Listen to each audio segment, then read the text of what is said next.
নমস্কার, দীপানিতার home cooking and blog চ্যানেলের আরেকটি নতুন ভিডিওয় আপনাদের সকলকে অনেক অনেক স্বাগত। আশা করি আপনারা সকলে অনেক অনেক সুস্থ আছেন, ভালো আছেন।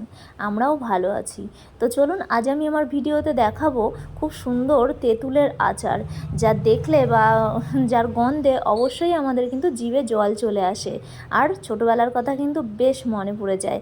তো দেখুন, আমি এখানে তেঁতুলের আচার করার জন্য এরকম তেঁতুল নিয়ে সেগুলো কিন্তু আমি সুন্দর করে দুদিন রোদে দিয়েছি, ভালো করে টানা রোদে দিয়ে আমি কিন্তু সেগুলো আচারের জন্য রেডি করে নিয়েছি। তো আমার আচার করতে কি কি লাগছে সেগুলো আমি আপনাদের সাথে আগে দেখিয়ে নিচ্ছি। তো এই যে প্রথমেই তেঁতুলটাই লাগছে। তো আমি এখানে 700 থেকে 800 গ্রাম মতো তেঁতুল নিয়েছি। এভাবে কিন্তু ছড়া শুদ্ধ, আমি কিন্তু ছড়াটা ফেলে দিইনি তেঁতুলের। আর মশলার মধ্যে এখানে আমি নিয়েছি, দেখুন, ধনে নিয়েছি অল্প একটুখানি মৌরি, একটু পাঁচফোড়ন, আর এখানে একটু জিরে রয়েছে, আর রয়েছে 5-6টা শুকনো লঙ্কা। আর এখানে আমি নিয়েছি সাদা লবণ একটুখানি, আর একটুখানি বিট লবণ। আর এখানে আমি গুড় নিয়েছি 2 রকমের। আপনারা চাইলে একরকম গুড় দিয়েও করতে পারেন। আমি আখের গুড় নিয়েছি এরকম, আর আমার বাড়ির একদম খাঁটি খেজুরের গুড় নিয়েছি। এই যে একই পরিমাণে দু রকম গুড়ই নিয়েছি। তো চলুন এবার আমি স্টার্ট করি আচার তৈরি। তো প্রথমেই আমি মশলাটা রেডি করে নেব। মশলার জন্য আমি প্রথমে দেখুন কড়াই গরম করে আগে শুকনো লঙ্কাটা দিয়ে একটু নেড়ে চেড়ে নিয়েছি। নিয়ে এবার আমি ধনেটা দিয়েছি, দিয়ে আবার একটুখানি নেড়ে চেড়ে নিচ্ছি। যেহেতু শুকনো লঙ্কা আর ধনে একটু ভাজতে সময় লাগে, তাই জন্য আমি এখানে আগে দিয়েছিলাম। এবার বাদবাকি 5 ফোড়ন, মৌরি আর জিরে দিয়েছি, দিয়ে খুব অল্প 1 থেকে 1.5 মিনিট কিন্তু এরকম আমি নেড়ে চেড়ে নিচ্ছি।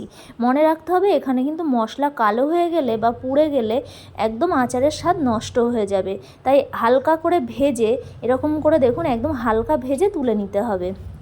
আমি সেই গরম কড়াইতে আবার একটুখানি জল দিয়েছি, দেখুন একদম অল্প পরিমাণে। তো জল দেওয়ার কারণ হলো এখানে যাতে আমার কড়াইতে গুড় না লেগে যায় বা গুড়টা কালো না হয়ে যায় সাথে সাথে গরম কড়াইতে দেওয়ার পরে।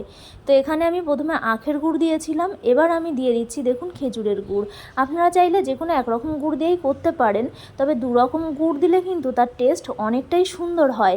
আর সবসময় আমরা জানি খেজুরের গুড় দিয়ে যে কোনো আচার বা এরকম তেঁতুলের আচার করলে বা কুলের আচার করলে তার টেস্ট কিন্তু অনেক ভালো হয়। তাই যেহেতু আমার বাড়িতে বানানো ছিল গুড় আর হাতের ধারে ছিল, তাই কিন্তু আমি 2 রকম গুড়ই দিয়েছি। দেখুন, দিয়ে আমি এখানে খুব সুন্দর করে গুড়টা জাল দিয়ে নিচ্ছি। দেখুন গুড়ের মধ্যে কি সুন্দর ফুট চলে এসেছে, কালারটাও খুব সুন্দর হয়েছে, আর গন্ধ তো অসাধারণ। দেখুন, দিয়ে এরকম আমি কিন্তু খুব সুন্দর করে ফুটিয়ে নিচ্ছি। যেহেতু জল রয়েছে, জলটাও যেন গুড়ের সাথে সুন্দরভাবে জাল হয়ে যায়। তো এবার আমি এখানে বিট লবণ আর সাদা লবণ কিন্তু পরিমাণ মতো দিয়ে দিলাম। আপনারা কতটা তেঁতুল নিচ্ছেন তার উপরে নির্ভর করে কিন্তু এগুলো দেবেন।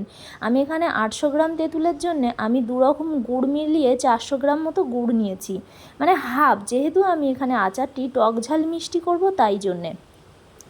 এবার গুড় সুন্দরভাবে ফুটে এসেছে, দেখুন বেশি কিন্তু ফোটায়নি, তাহলে গুড়ের স্বাদ নষ্ট হয়ে যাবে। দিয়ে আমি তার মধ্যে এখানে এক এক করে তেঁতুলগুলো দিয়ে এভাবে আস্তে আস্তে কিন্তু নেড়ে চেড়ে নিচ্ছি। ছড়া শুদ্ধ তেঁতুল দিলে ছড়াটা যেমন পরে খেতে ভালো লাগে, তেমন কিন্তু তেঁতুল ভেঙে দলা হয়ে যাওয়ার সম্ভাবনাও থাকে না। এবার দেখুন আমি কিন্তু খুব আলতো আলতো করে তেঁতুলগুলোকে গুড়ের সাথে মিশিয়ে দিচ্ছি, যাতে কোনোভাবেই ঘেঁটে না যায় বা তাড়াহুড়ো করতে গিয়ে পুড়ে না যায় বা স্বাদ নষ্ট না হয়। তার জন্য কিন্তু আমি আগুনের আঁচ একদম কমিয়ে ধীরে সুস্থে করছি। এবার আমি এখানে ভেজে রাখা মশলা ঠান্ডা করে সেটা গুঁড়ো করে নেব। ততক্ষণে আমি এদিকে দেখছি তেঁতুলটা আবার কেমন হয়েছে। দেখুন আমি কিন্তু অল্প আঁচের মধ্যে দিয়ে এরকম সুন্দর করে আস্তে আস্তে ফুটিয়ে নিচ্ছি। দেখুন তেঁতুলগুলো একদম নরম হয়ে এসেছে, খুব সুন্দর। আমি আবার একটুখানি এরকম উল্টে পাল্টে নিচ্ছি। দেখুন আপনারা এভাবে স্টেপ বাই স্টেপ ফলো করে বাড়িতে বানিয়ে দেখুন। বাচ্চা থেকে বড়রা, আপনার নিজেরাও মাঝে মধ্যে কিন্তু আঙুলে করে এরকম তুলে খাবেন, দেখবেন মনটা ভরে যাবে। তো দেখুন আমি এখানে যে মশলা নিয়েছিলাম সেটা এরকম গুঁড়ো করে দিয়ে দিলাম। তো এখানে কিন্তু আমি মশলা খুব বেশি মিহি করে কিন্তু গুঁড়ো করিনি, একটুখানি দানা দানা রেখেই করেছি, কারণ আচারে কিন্তু খুব বেশি মিহি করে বাটার দরকার হয় না মশলা, তাহলে তার টেস্ট অন্যরকম হবে। আর এরকম মোটা মোটা করে মশলা দিলে তার টেস্ট কিন্তু অন্যরকম হবে। দিয়ে এখানে আমি সব মশলা একেবারে না দিয়ে অল্প অল্প করে দিয়ে বেশ সুন্দর করে নেড়ে চেড়ে আবার দেখুন রেডি করে নিচ্ছি। নিয়ে আমি এইরকমভাবে একটুখানি মশলার সাথে ভালো করে গুড়টা একটু জ্বালিয়ে মিশিয়ে নেব।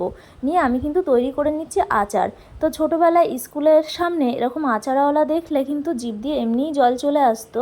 আর এখনও বড় হয়েছি ঠিকই, তবে আচার দেখলে কিন্তু আমাদের সবারই জিভে জল চলে আসেই। আর সেই আচার যদি এরকম বাড়িতে বানানো হয় এত সুন্দর ভালোবাসা দিয়ে, তাহলে কিন্তু খেতে অপূর্ব তো হবেই, মনটাও সাথে সাথে ভরে যাবে। কোনো আত্মীয়ের বাড়িতে গেলে এরকম আচার বানিয়ে টিফিন কৌটোয় করে ভরে নিয়ে গেলে সে কিন্তু বেশ খুশি হবে। তো এখানে দেখুন আচারটি কত সুন্দর হয়েছে। আপনাদের কেমন লাগছে আপনারা কিন্তু অবশ্যই আপনাদের মূল্যবান কমেন্ট করে আমাকে জানাবেন। তো এইভাবে আমি কিন্তু রেডি করে নিয়েছি আজকে ছড়া শুদ্ধ তেঁতুলের টক ঝাল মিষ্টি আচার, যার স্বাদ একদম মন ভুলানো। তো দেখুন কত সুন্দর লাগছে দেখতে। আর এই আচার আপনারা যদি চান সংরক্ষণ করতে, তাহলে কিন্তু আপনাদের করতে হবে একটি কাজ, সেটা হলো আচার একদম ঠান্ডা করে তবেই বয়ানে ভরতে হবে। তাহলে কিন্তু আপনার আচার 2 বছর নিশ্চিন্তে বয়ানের মধ্যে বাস করতে পারবে, আর আপনার মুখে সবসময় কিন্তু লেগে থাকবে। তো আশা করি আমার ভিডিওটা আজকে আপনাদের ভালো লেগেছে। আমার আজকে তেঁতুলের আচার দেখে যদি আপনাদের জিভে জল চলে আসে বা ভালো লেগে থাকে, তাহলে প্রচুর পরিমাণে শেয়ার করুন আপনার প্রিয়জনদের সাথে।